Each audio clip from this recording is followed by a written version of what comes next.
সচিবালয়ে অগ্নিকাণ্ডে দোষীদের শাস্তি নিশ্চিতের আহ্বান মির্জা ফখরুলের।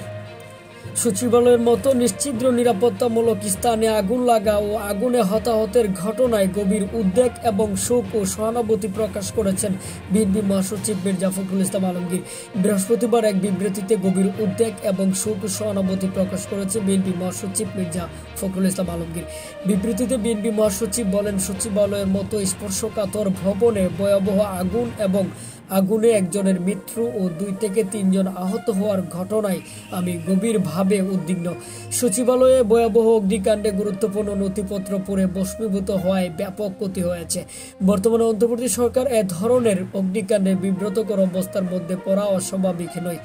বিএনপি মহাসচিব সচিবালয়ে অগ্নিকাণ্ডের সুষ্ঠু তদন্তের মাধ্যমে প্রকৃত দোষীদের খুঁজে বের করে শাস্তি দেওয়ার জোর দাবি জানান। পাশাপাশি নিহতের পরিবার সহ আহতদের ক্ষতিপূরণ প্রদানের জোর আহ্বান জানান তিনি।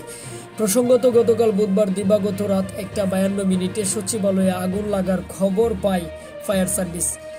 প্রথমে সচিবালয়ে অবস্থিত ফায়ার সার্ভিসের ইউনিট আগুন নিয়ন্ত্রণের চেষ্টা করে, তবে আগুনের তীব্রতা বেড়ে গেলে একে একে 19টি ইউনিট ঘটনাস্থলে পৌঁছে কাজে যোগ দেয়।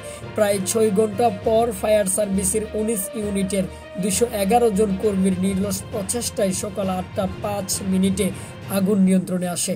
অগ্নি নির্বাপনের কাজে পানির লাইন দিতে গিয়ে সচিবালয়ের সামনের রাস্তায় ট্রাক চাপায় আহত হন মোহাম্মদ সোহানুর জামান নয়ন নামে একজন ফায়ার ফাইটার। পরে আহত অবস্থায় তাকে ঢাকা মেডিকেল কলেজ হাসপাতালে নিয়ে যাওয়ার পর তার মৃত্যু হয়। ধারণা করা হচ্ছে আগুনে অনেক গুরুত্বপূর্ণ ফাইল পড়ে গেছে। দর্শক, এই ছিল এখনকার সংবাদে। পরবর্তী সংবাদ দেখার আমন্ত্রণ জানিয়ে বিদায় নিচ্ছি। আল্লাহ হাফেজ।